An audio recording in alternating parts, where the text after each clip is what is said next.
So this is where we started, with our first range being primarily art-based cards, like this one here, where you scratch off the silver and a ballerina is projected underneath. There's also some other examples where you scratch off the balloons and there's butterflies underneath. So most of our range were all art cards, and we only had a few that actually had messages, like happy birthday, where you scratch off the cloud and it's skywriting of happy birthday underneath. And yeah, we got feedback from our stores where we found that it was actually selling more the cards that had messages on them, which we didn't expect, except for this one, which sold itself, the stripper. So what we learnt here was you really have to take your feedback from your market and your stockists and apply it into your next range and analyse like how the previous sales were going. Because we started off with 80% being art cards, and in switching our percentages around, we did 80% message cards now, which actually doubled the sales of our whole range of cards. So our first range of cards were all made in Australia, and we got every single thing made by a different person. So the card was made by someone, the envelope, the sticker, the plastic sleeve up there, and the charm. That meant we had to assemble them, piece by piece.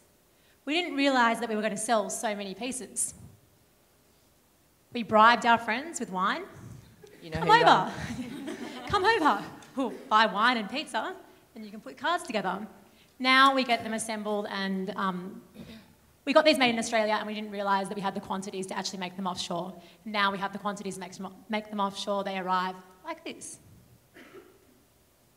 So this is an example of our with compliments slip, which we actually did in the form of an opening out card. And we sent this off to every store that ordered cards or jewellery with a little message explaining the range. And our response from this was a lot of stores called us and asked if we actually wholesaled these cards. And this is another example of how we were driven by the market demand. And from this, we developed 3 new ranges of cards that weren't scratchies. So pop-up, opening, and spinning cards. So as we progressed from designing jewellery to jewellery and cards, we had to move forward from just fashion shops. So now we got gift shops, book shops, flower shops, card shops, whatever was sort of happening. And this is Paul. He's a little bit pixelated because we stole him off the internet, but he is our business consultant, and we got him on board. We got him on board because we realised we were both mainly creative minds, and we needed some help with cash flows and creating sales targets and budgets. And he was the catalyst for us getting our 3 lovely interns on board, and also our overseas sales agents. So in order to expand from doing our sales ourselves by email, we decided to do a trade show. We chose the Life and Style trade show. It's a boutique trade show that's on twice a year in February and August. It's on in Sydney and Melbourne as well.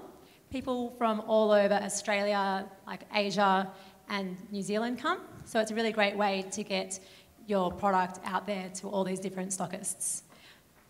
This is some pictures from the trade show. Sorry, they're a little dark on that screen. At the trade show, we picked up over 150 new stockists. This is very exciting. It was a great way to create personal connections with the stockists. As our work's interactive, like sending out an email doesn't really have the full effect. So being able to do a trade show and explain this like face-to-face with the people was a really, really great advantage to us.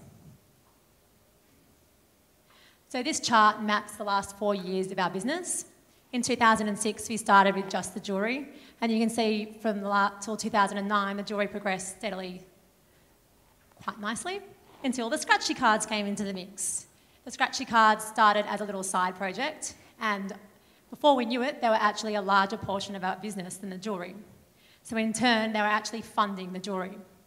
So with all the money that we had from the cards, we were putting that into developing different products and expanding our jewellery range. So our jewellery grew faster, and now you can see that our cards are more than half of our business.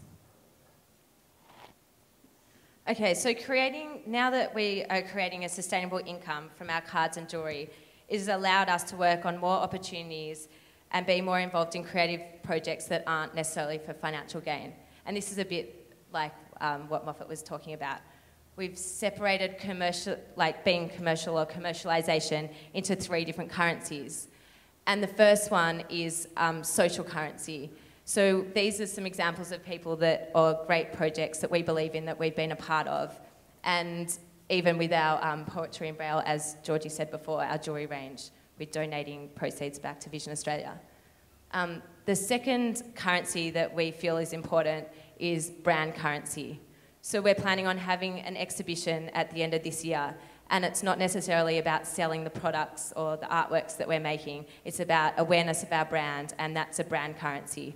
So when we consider something, it's not all about financial gain or profitability or income, it's also about being involved in social or cultural things that we really support, and also brand awareness. And so the last one is obviously financial currency, but that's pretty much what we spent most of the night talking about. So this leads me on to the Art and Soul project, which we're currently involved in. We've just handed over our artwork. This is a great project by UGG Australia, and they chose a handful of designers to customise a pair of UGG boots, which are in the next few weeks going to be auctioned off for the Smith family. So we decided to hand crochet and then dip into metal to transform the function of a wearable UGG boot into a vase. That's our artwork on the bottom. And this fits in with our design philosophy for TMOD.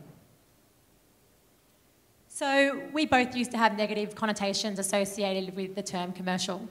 We thought that being creative and commercial were mutually exclusive. We thought that we would be selling out on being a true creative by mass producing or being commercial. But really, we have realised that it's just a way of making a living out of the creative process that we love. And it's also a great way for our designs to reach more people, and more people can interact with them and experience them. Thank you.